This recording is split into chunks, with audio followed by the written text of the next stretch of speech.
أعوذ بالله من الشيطان الرجيم. بسم الله الرحمن الرحيم. نويت تعلم وتعليم وتذكر وتذكير والنفع والانتفاع والإفادة والاستفادة والحث على تمسك بكتاب الله وسنة رسول الله صلى الله عليه وسلم والدعاء إلى الهدى والدلالة على الخير ابتغاء وجه الله وقربه وثوابه. اللهم ارزقنا يا ربي فهم النبيين وحفظ المرسلين وإلهام الملائكة المقربين برحمتك يا أرحم الراحمين والحمد لله رب العالمين. Muslimin dan muslimat, hadirin dan hadirat yang dirahmati Allah subhanahu wa ta'ala, Assalamualaikum warahmatullahi wabarakatuh.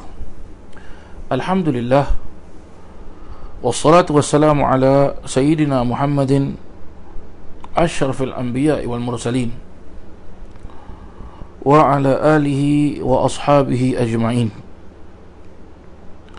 Subhanaka la ilma lana illa ma 'allamtana innaka antal alimul hakim.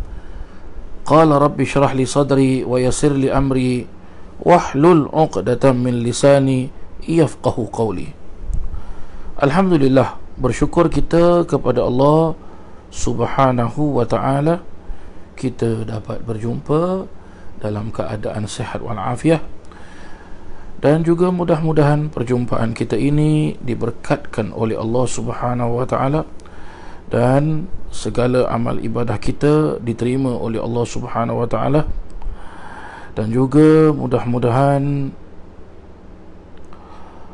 apa yang kita akan pelajari di dalam pengajian hadis ini, kitab Riyadhus Salihin, dijadikan oleh Allah subhanahu wa ta'ala ilmu yang bermanfaat, ilmu yang berguna, ya, ilmu yang diridai oleh Allah subhanahu wa ta'ala. Para jemaah yang dirahmati Allah subhanahu wa ta'ala, kita akan sambung pengajian hadis kita ini, yang mana pengajian hadis kita adalah anjuran Masjid Al-Abdul Razak, ya, di Singapura, negara kita ini. Maka kita akan sambung pengajian kita sampailah kepada bab, masih membicarakan tentang bab yang ke 44, ya, di dalam kitab Riyadhus Salihin. Dan kita masih lagi dalam bab yang ke-44, dan insya-Allah kita akan masuk pada hadis yang ke-10 kalau tidak silap saya. Naam, betul. Hadis yang ke-10, ya. Bismillahirrahmanirrahim. Mari sama-sama kita baca hadis yang ke-10 insya-Allah. Bismillahirrahmanirrahim. An Ibn Abbas radhiyallahu anhuma, an Ibn Abbas radhiyallahu anhuma. Kalau disebut radhiyallahu anhuma, iaitu moga-moga Allah subhanahu wa ta'ala meridai kedua-duanya, ya. Semoga Allah subhanahu wa ta'ala meridai kedua-duanya. Dan Ibn Abbas ini beliau wafat, ataupun di dalam keterangan lain, seperti di dalam kitab Dalilul Falihin, Ibn Abbas ini wafat ataupun syahid di Taif, para jemaah sekalian, ya, di Taif. Sayyidina Abdullah bin Abbas, ya, Sayyidina Abdullah bin Abbas, Abbas bin Abdul Muttalib, ya. Berarti Sayyidina Abbas bin Abdul Muttalib adalah apa? Adalah boleh dikatakan, ya, kalau Muhammad bin Abdullah bin Abdul Muttalib, Abbas bin Abdul Muttalib, berarti Abbas ini adalah pakcik Rasulullah sallallahu alaihi wasallam, ya, pakcik Rasulullah sallallahu alaihi wasallam. Sayyidina Abdullah bin Abbas, Abdullah ini adalah berarti dengan Nabi SAW adalah sepupu Nabi Muhammad sallallahu alaihi wasallam, ya. Dan beliau juga dikenali juga sebagai salah satu di antara golongan kaum muslimin pada saat tersebut, ya, pada saat tersebut adalah apa? Adalah yang paling alim, ya? Dan diperjelaskan juga kealimannya Sayyidina Abdullah bin Abbas ini kerana gara-gara doa daripada baginda Nabi sallallahu alaihi wasallam.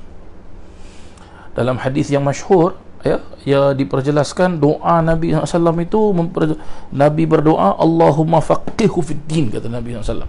Atau kama qala Nabi SAW, Allahumma faqihhu fid din, ya Allah, faqihkanlah, alimkanlah Sayyidina Abdullah bin Abbas ini, ya, ataupun Ibnu Abbas, dari ilmu agama, fid din, ya, dalam agama.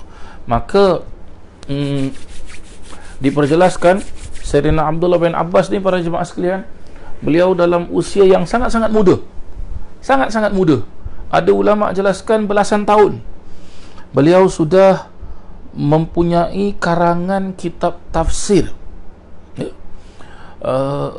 Tafsirnya bernama Tafsir Ibnu Abbas, ya, sampai sekarang masih ada kitabnya tu, tercetak, para jemaah sekalian, ya, tercetak. Tetapi ada juga ulama-ulama yang memperjelaskan, sekiranya kalau seorang itu dia nak baca kitab tafsir Ibnu Abbas ni, dia perlu mempunyai kepakaran dan kemahiran, terutama sekali dari segi ilmu bahasa Arab. Sebab tafsiran Ibnu Abbas ni, Masya Allah, para jemaah sekalian, ya, dia lain dari yang lain tafsirannya, ya. Beliau mempunyai kecekapan dan beliau mempunyai kepandaian, kealiman, mampu untuk beliau memahami ayat-ayat Al-Quran, dan beliau mampu untuk mentafsirkan Al-Quran tersebut. Begitulah dia, para jemaah yang dirahmati Allah Subhanahu wa taala, ya. Itu sedikit sebanyak cerita ataupun kisah berkenaan tentang Sayyidina Abdullah bin Abbas radhiyallahu anhuma. Kenapa disebut radhiyallahu anhuma? Sebab apa? Ayahnya pakcik Nabi, ya. Dirinya pula sendiri adalah sepupu Nabi SAW. Sebab itu disebut radhiyallahu anhuma. Ya. Kalau disebut radhiyallahu anhuma, ada perkataan huma, berarti menunjukkan dua orang, ya. Kalau disebut radhiyallahu anhu, berarti satu orang. Kalau disebut radhiyallahu anhum, berarti lebih daripada dua orang. Mungkin 3 orang, 4 orang, 10 orang, 100 orang, ya. Berarti apa? Plural, banyak, para jamaah, para jemaah sekalian, ya. Kalau disebut radhiyallahu anha, berarti dia menunjukkan apa? Menunjukkan satu orang perempuan. Seperti apa? Selalu kalau hadis yang diriwayatkan daripada Sayyidatina Khadijah ataupun hadis yang diriwayatkan daripada Sayyidatina Aisyah, ya, kalau sebut nama salah satu daripada dua orang ini, selalu kita sambung dengan apa? Radhiyallahu anha. Macam mana pula kalau ada dua orang perempuan, sama juga seperti dua orang laki-laki, jadi sebutannya radhiyallahu anhuma. Bagaimana pula kalau lebih daripada dua orang perempuan? Orang perempuan ramai, banyak orang-orang perempuan yang meriwayatkan hadis Nabi SAW. Jadi kita sebut apa? Kita sebut radhiyallahu anhunna. Begitulah dia, ya. Begitulah dia, ya. Kita sikit-sikit belajarlah bahasa Arab, para jemaah sekalian, ya. Sunnah tau, belajar bahasa Arab itu sunnah, ya. Sebab apa? Ada keterangan memperjelaskan apa? Bahasa di dalam syurga tu bahasa Arab. Bahasa Al-Quran pun bahasa Arab. Bahasa lisan yang Nabi SAW cakap pun bahasa Arab. Dan Nabi sendiri orang Arab. Jadi bagaimana? Mempelajari ilmu bahasa Arab ini sunnah hukumnya. Ya, sunnah hukumnya. Tapi nak belajar ilmu bahasa Arab ni kena sabar, para jemaah sekalian. Sebab apa? Grammarnya sangat-sangat susah, ya, sangat-sangat susah. Kenapa saya mengatakan susah? Sebab dia banyak pecahan-pecahannya dan perlu banyak hafal, para jemaah sekalian, ya, perlu banyak hafal. Gitulah dia. Baik, diperjelaskan an Ibnu Abbas radhiyallahu anhuma qala qadima Uyainah ibn Hisn fanazala ala ibni akhihi al-Hurr ibn Qais wa kana minan nafar alladhina yudnihim Umar radhiyallahu anhu wa kana al-qurra'u ashaba majlisi Umar wa musyawaratihi kuhulan kanu au syubbanan. Faqala Uyainatu li ibni akhi, ya ibna akhi, laka wajhun inda hadzal amir fasta'dhin li alayh. Fasta'dhana lahu fa idza lahu Umar radhiyallahu anhu falamma dakhala qala hiya ya ibn al-Khattab fa wallahi ma tu'tina al-jazal wa la tahkumu fina bil 'adl. Faghadiba Umar bin radhiyallahu anhu hatta hamma an yuqi'a bih. Faqala lahu al-Hurr ya amiral mu'minin inna Allah ta'ala qala li nabiyhi sallallahu alaihi wasallam khudhil 'afwa wa'mur bil 'urf wa a'rid 'anil jahilin wa in hadha minal jahilin wallahi ma jawazaha Umar radhiyallahu anhu hina talaha alaihi wa kana waqqafan inda kitabillahi ta'ala rawahul Bukhari. Baik, bismillahirrahmanirrahim. Kita baca terjemahannya sedikit para jemaah sekalian ya.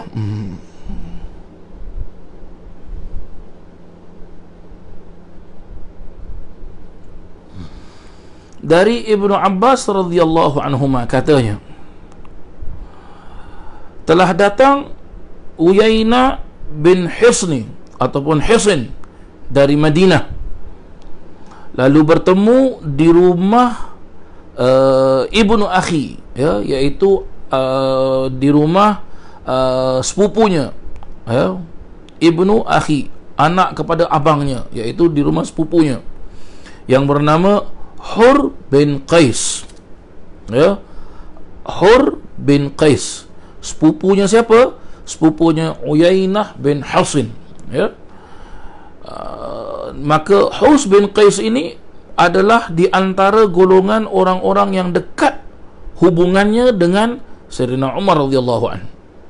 Ya, berarti apa? Very close lah, ya. Very good relationship dengan Sayyidina Umar, very close. Dan memang para ahli membaca Al-Quran itu menjadi sahabat dalam majlisnya Umar, dan yang diajaknya bermusyawarah, baik pun mereka itu golongan orang-orang yang sudah tua ataupun yang masih pemuda. Ini cara Sayyidina Umar para jemaah sekalian, ya. Cara Sayyidina Umar. Sayyidina Umar itu dia kalau mau membicarakan sesuatu, selalu dia akan memilih orang-orang yang fasih Al-Quran, ya. Sebab Sayyidina Umar dia berpegang teguh dengan Al-Quran, kerana itu merupakan ajaran Nabi SAW.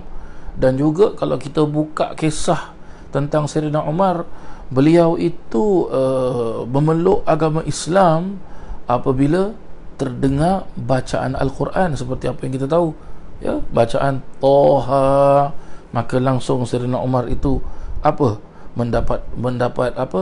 mendapat taufik dan hidayah dari Allah Subhanahu wa taala. Asal Sayyidina Umar dia bukan beragama Islam. Asal Sayyidina Umar dia bukan beragama Islam, ya. Maka saya rasa pernah dulu saya ceritakan kepada para jemaah sekalian berkenaan tentang Sayyidina Umar. Dan juga kalau kita lihat dari hadis ini, ya, Sayyidina Umar dalam hadis ini dipanggil Amirul Mukminin. Amirul Mukminin. Amirul Mukminin, amir itu apa para jemaah? Amir, ya, dalam bahasa Arab Al-Amir.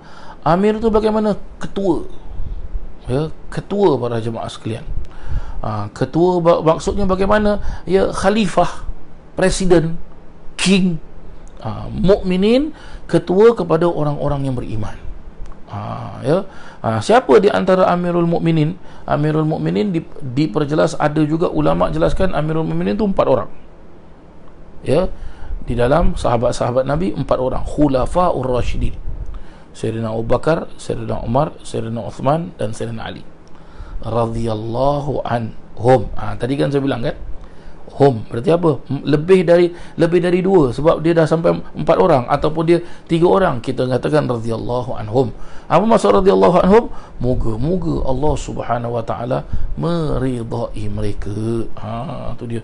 Itu satu doa para jemaah yang dirahmati Allah, ya. Diperjelaskan, ya, selalu Sayyidina Umar begitulah dia caranya, ya? Dan juga beliau selalu kalau ingin meminta pendapat ataupun di dalam musyawarah, ya, kalau ada meeting, selalu beliau akan meminta pendapat orang-orang yang ahli Al-Quran, ya, orang-orang ahli Al-Quran. Begitulah dia. Maka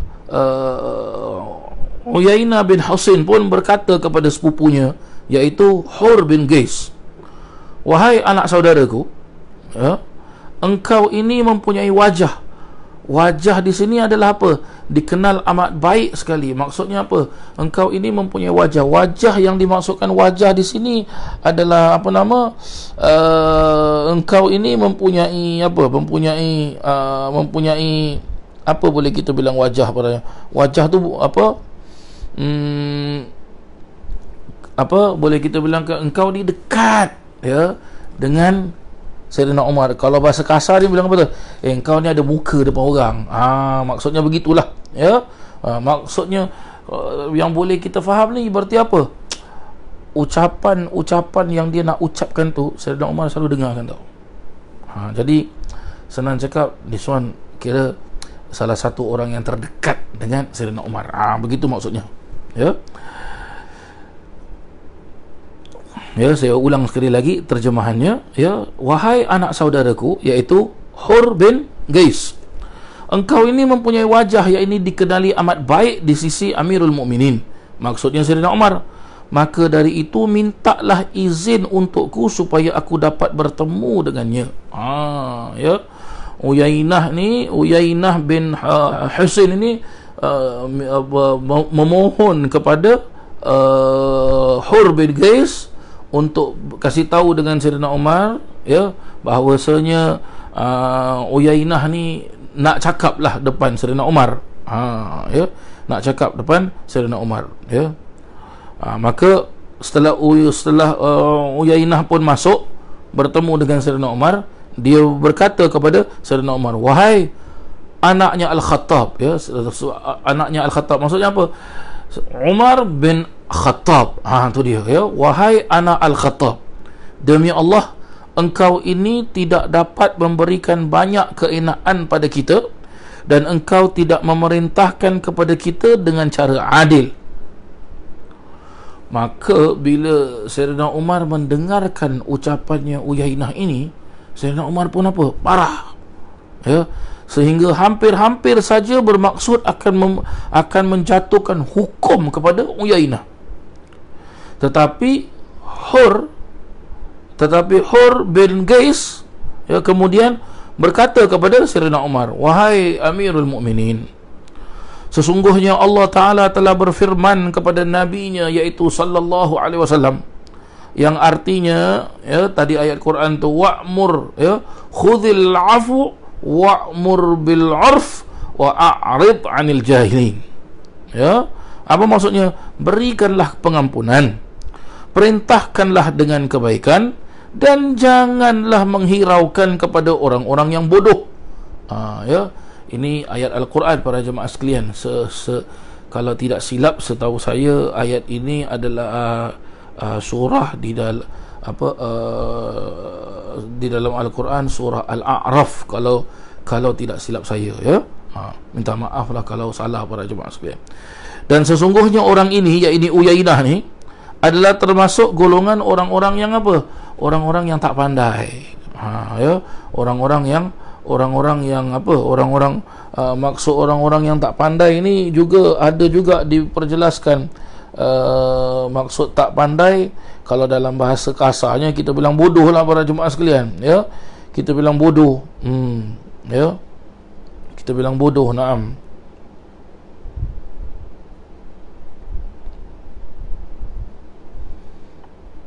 Naam, sah, betul, ya.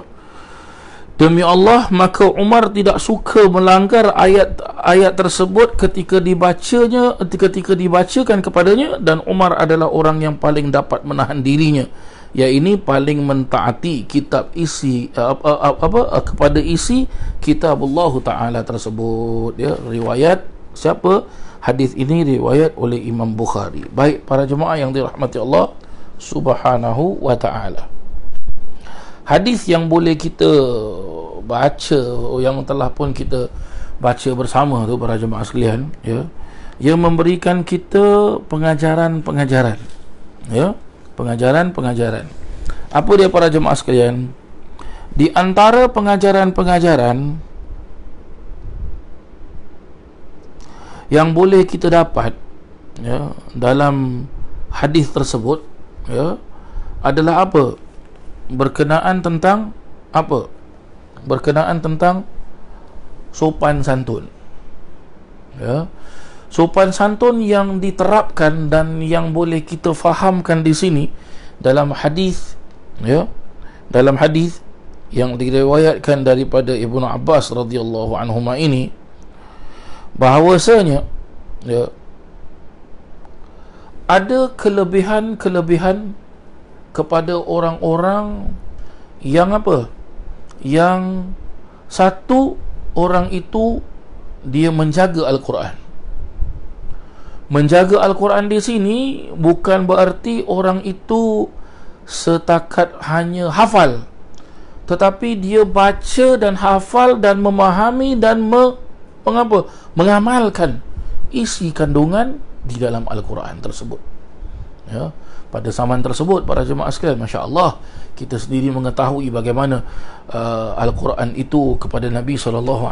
Al-Quran itu bagaimana? Al-Quran itu adalah wahyu terbesar, ya, wahyu kepada Nabi SAW, dan juga ia merupakan salah satu daripada mukjizat terbesar Nabi SAW. Ya, dan kita boleh tengok bagaimana Nabi SAW bila dengan Al-Quran, ya, kalau sudah Allah memperjelaskan demikianlah dia. Tak perlu lagi untuk dipertanyakan lagi, tak perlu lagi untuk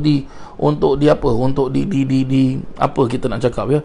Tak perlu lagi untuk kita nak nak pusing-pusingkan, tak perlu. Kalau sudah Allah nyatakan hukum dia demikianlah dia. Melainkan kalau perkara tersebut tidak jelas, ya, samar-samar, maka didatangkan dengan ucapan Nabi SAW yang berupa hadis Nabi SAW.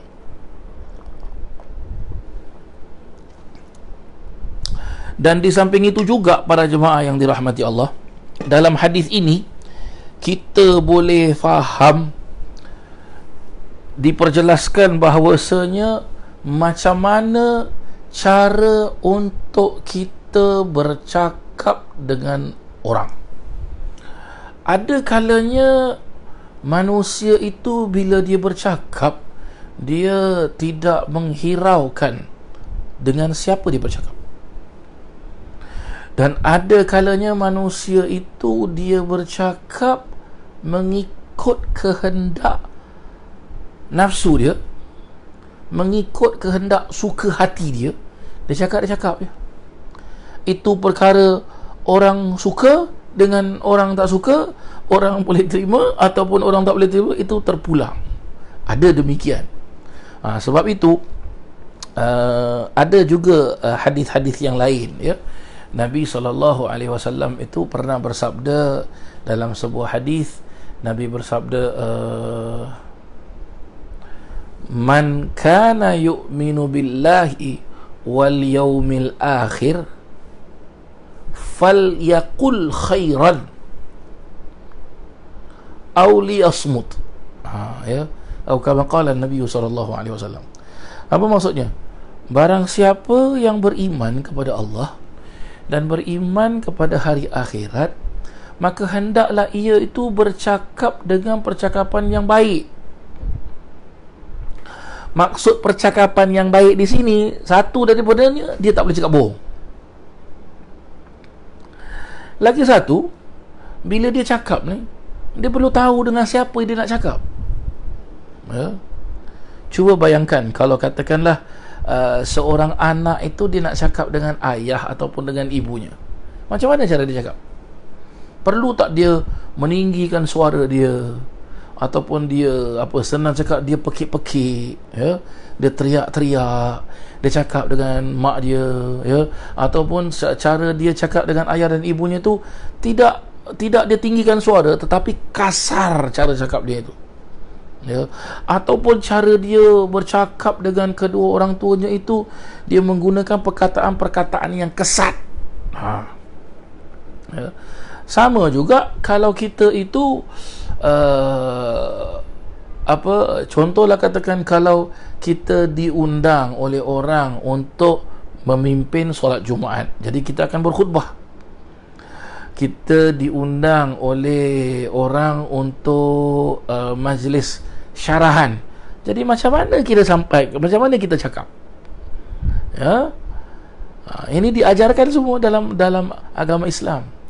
Dan juga bagaimana kalau sekiranya katakan kita bercakap dengan orang yang mempunyai pangkat.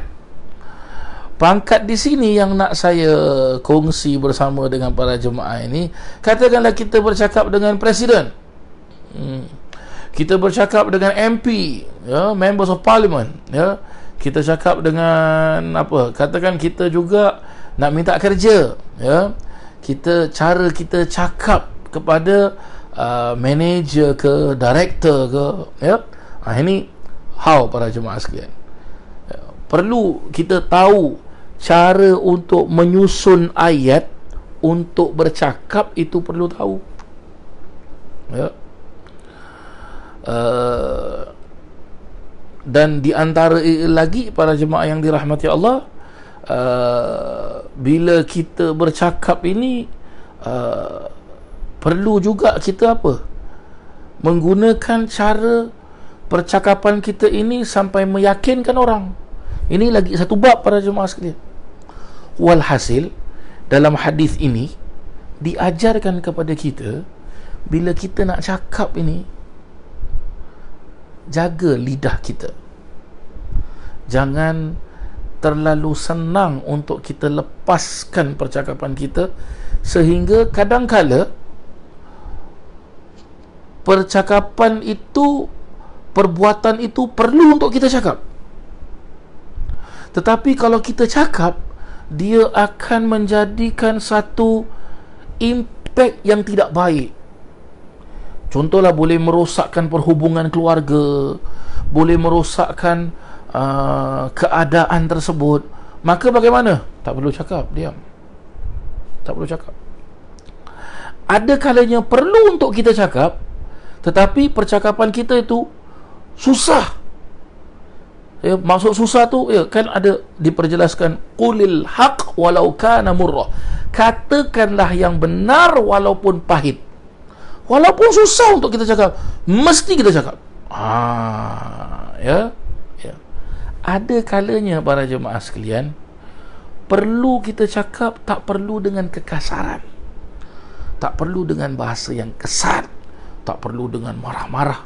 Cukup kita cakap dengan lemah lembut, yang mana boleh kita cakap, boleh dijelaskan ya, kalau dalam bahasa Melayu kita pergi maha pergi cuma sekalian, ya. Ya, dia pergi dia sekali dia cakap aja, pam, ibarat biasa kata orang putih, I pull the trigger, 6 bullet semua keluar semua.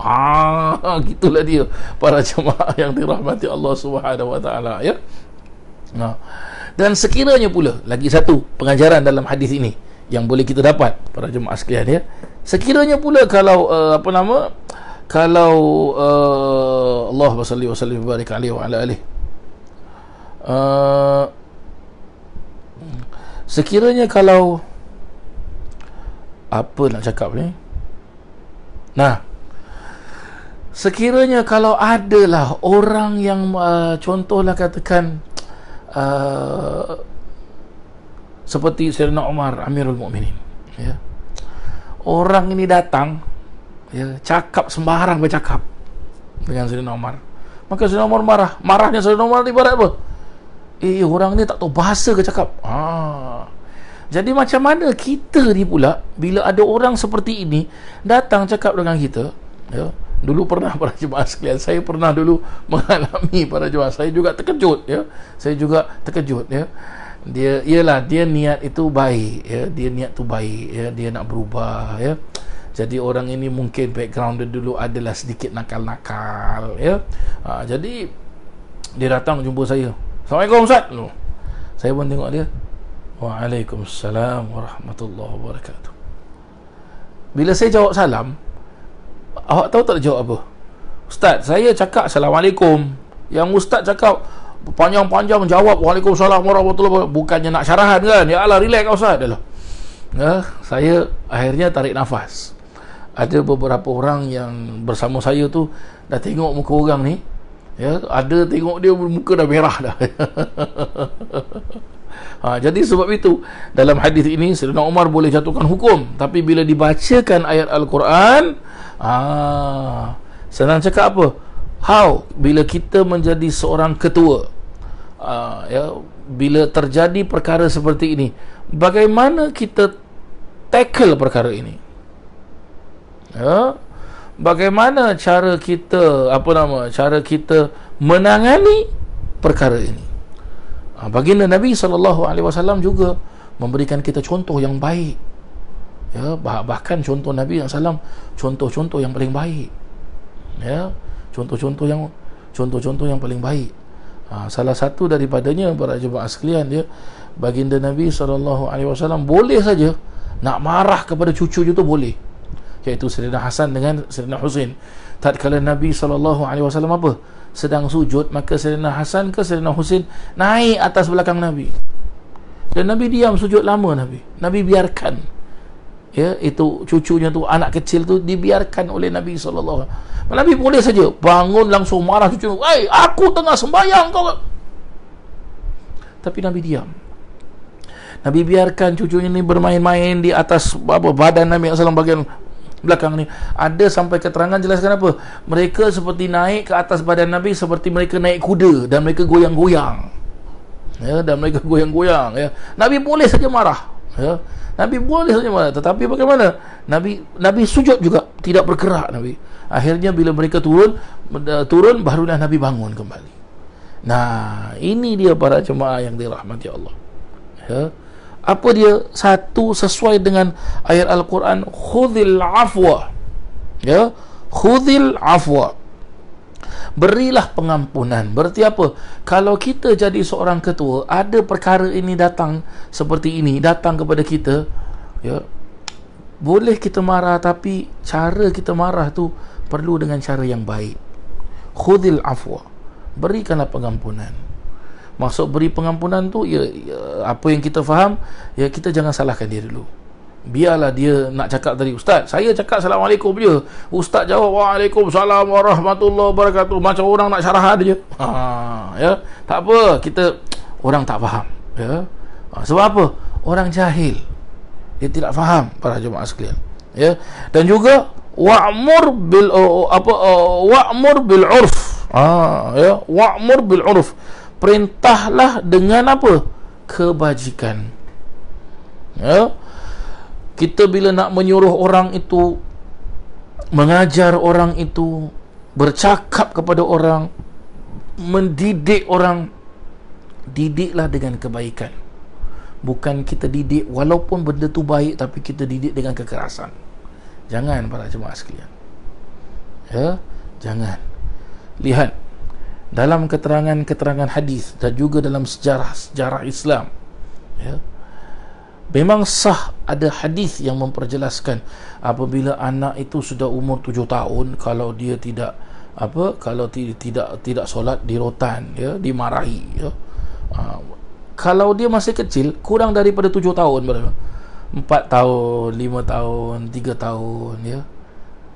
Tak perlu untuk kita marah, biarkan. Saya sampai sekarang kalau solat, nanti saya solat dengan anak-anak saya, bila saya angkat takbir Allahu Akbar, ya, nanti bila saya baca Fatihah, ada saja nanti dekat belakang, bila saya baca Bismillahirrahmanirrahim, nanti dekat belakang anak, ya, ada anak saya yang kecil-kecil, ya, baru baru yang apa, baru yang K1 nanti kan im. Saya cakap alhamdulillahi rabbil alamin, dia pun apa, min. Nanti tahu-tahu bila saya habis baca Fatihah, saya baru waladh, belum lin lagi dia dah amin. Tak, ini anak kecil, ya. Sebab itu bila kita solat di rumah, tak apa, biarkan mereka main-main, tak apa. Tapi kalau sudah usia 7 tahun, ini perlu kita didik mereka. Solat tak boleh main-main. Ya, kalau imam baca Fatihah dia diam. Gitu kita ajar mereka. Ustaz, kalau dah 15 tahun, 15 tahun tu lain cerita lah para jemaah sekalian, ya. Kata begitulah dia, ya. Dan juga apa? Wa a'rid 'anil jahilin, ya, di dalam surah Al-A'raf tersebut. Wa a'rid 'anil jahilin. Apa maksud wa a'rid 'anil jahilin? Dan janganlah menghiraukan kepada orang-orang yang bodoh. Maksud jangan hiraukan kepada orang-orang yang bodoh. Mungkin orang pandang kita, ya Allah, Jenny baru start belajar agama dah macam real je, contohlah, ya. Minta maaf lah kalau bahasa saya, ya. Ya, tapi ini keadaan kita. Kita tak dapat nak elakkan, ya. Ya Allah, baru balik umrah, ya, dah lah sibuk dah dengan jubah lah, dengan apalah, ya Allah, relax lah. Contohlah katakan, ya. Jadi bagaimana? Senang cakap para jemaah sekalian, ya. Orang yang jahil, yang tak tahu, yang tak faham, tak perlu untuk kita marah, ya. Dan bukannya maksud jangan kita hiraukan berarti apa? Jangan kita terpancing dengan perbuatannya itu sampai akhirnya diri kita rosak. Ini yang dimaksudkan. Seharusnya kita apa, bila sudah tahu orang ini jahil, kita mencari solution bagaimana untuk mengeluarkan orang ini daripada kejahilan, supaya dia menjadi orang yang benar-benar ditarbiyahkan dengan tarbiyah yang betul. Sama juga para jemaah sekalian, kita lihat, ya, anak kita yang kecil masih main-main, tahu-tahu bagaimana, ya, anak usia 4 tahun, 5 tahun, ni waktu nakal-nakalnya para jemaah sekalian. Tahu-tahu bagaimana kita pun ambil kitab, sini baca ni, alhamdulillah. Dia pun tak tahu para jemaah sekalian, mungkin belum kenal huruf, belum apa, ya. Tahu-tahu bila tak tahu baca, kita pun marah, bodoh. Jangan para jemaah sekalian, ya. Jadi bila orang tak tahu, senang cakap. Anak kecil tahu-tahu nak dimasukkan ke mana, ya, apa, nak dimasukkan ke pre-U ataupun A-level, tak boleh. Perlu dari bawah, perlu dari anak tangga yang pertama, didikan yang baik, ya. Setelah itu baru masuk ke nursery. Dari nursery baru masuk ke mana? Baru masuk ke K1, K2, ya. Dah habis tu baru nanti pindah ke primary 1, ya, awal i'dadi, ya. Setelah itu habis i'dadinya, primary-nya dah habis, masuk ke secondary, thanawi, ya. Dah habis masuk ke thanawi, masuk ke alia, ya.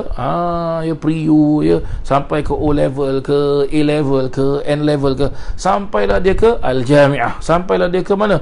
University ke bagaimana ke. Ini cara didik. Begitulah dia para jemaah yang dirahmati Allah Subhanahu wa taala, ya. Dulu pernah diceritakan para jemaah sekalian. Ini kisah terjadi pada diri saya sendiri, ya. Saya kadang-kadang suka memberikan kisah yang mana kisah itu terjadi pada diri saya sendiri. Sewaktu dulu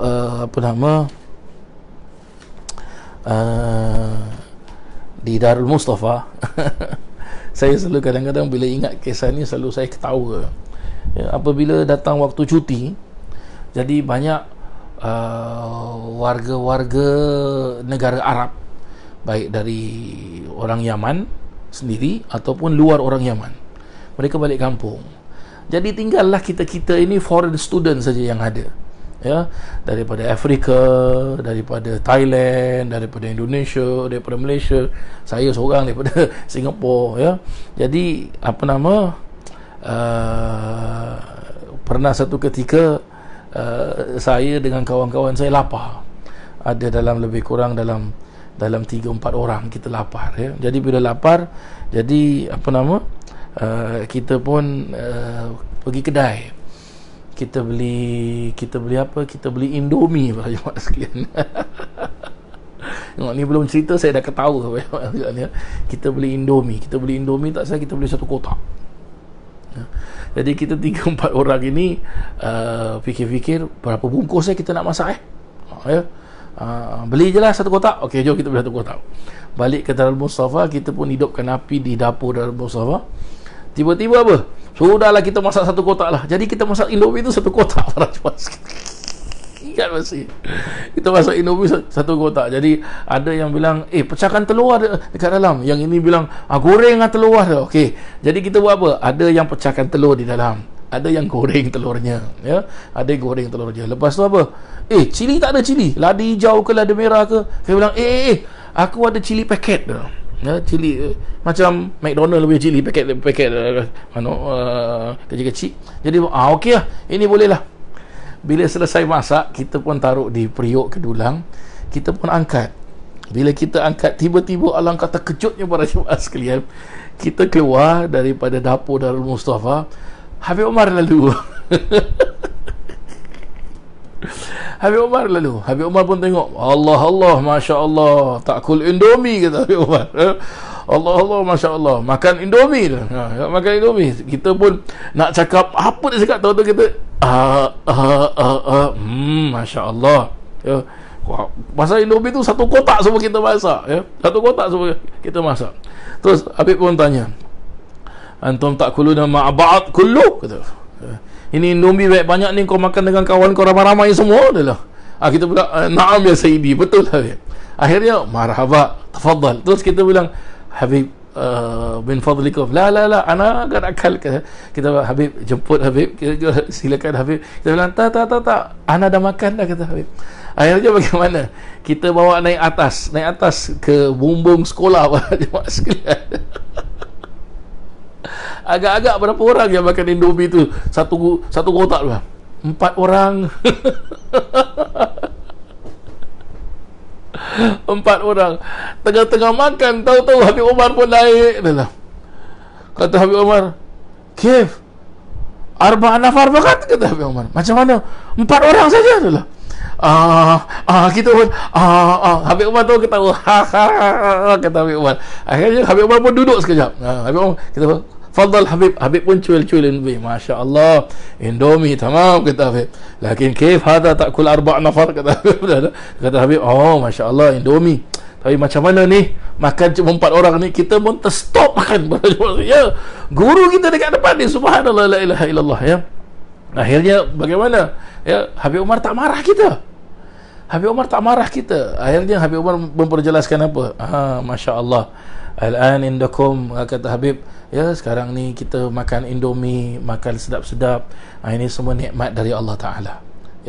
Labu tashkur billah, kata Habib. Labu tashkur billah. Seharusnya kita banyak-banyak syukur pada Allah Subhanahu Wa Ta'ala. Fi ba'dun nas, kata Habib, ada sebahagian daripada manusia ma indahum istita'a an na'kul kamakum, tidak mempunyai kemampuan untuk makan seperti kalian makan. Walidzalik labud kullukum tashkur billah. Sebab itu setiap dari kamu semua bila habis makan ni syukur pada Allah Subhanahu Wa Ta'ala. Fahim tu, kata Habib. Faham dah. Naam.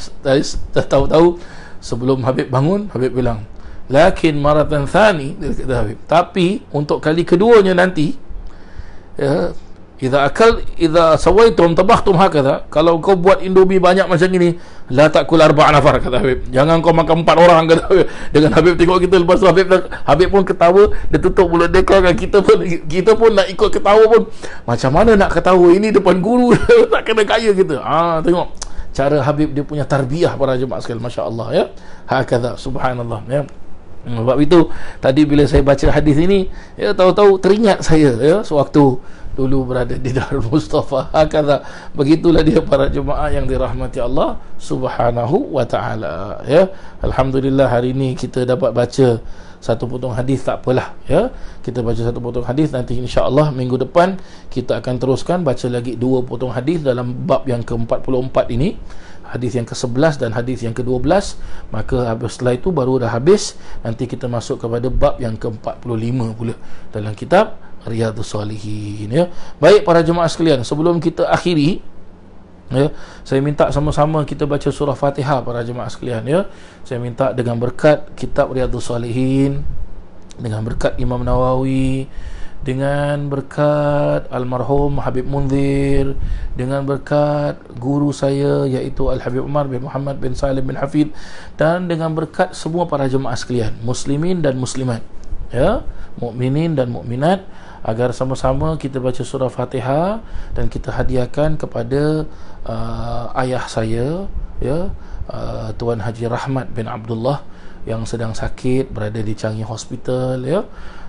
Jadi kita sama-sama baca Fatihah dengan niat mudah-mudahan Allah Ta'ala sembuhkan penyakit beliau dan senantiasa merahmati beliau insya-Allah bin niyati syifa wa alaman wa aslafuna salih bi barakati kitab Riyadhus Shalihin, bi barakatil Imam Zakaria Sharaf An-Nawawi, bi barakati hadratil marhum Habib Munzir Al-Musawa, wa bi barakati syekhna wa murabbina wa mursyiduna wa ruhana Sayyidil Walid Al-Habib Umar bin Muhammad bin Salim bin Hafid, wa ila hadratin Nabi Muhammadin sallallahu alaihi wasallam. Al-Fatihah. A'udzu billahi minasyaitonir rajim. Bismillahirrahmanirrahim. Alhamdulillahi rabbil alamin. Arrahmanir rahim. Maliki yaumiddin. Iyyaka na'budu wa iyyaka nasta'in. Ihdinas siratal mustaqim. Siratal ladzina an'amta 'alaihim غير المغضوب عليهم ولا الضالين آمين.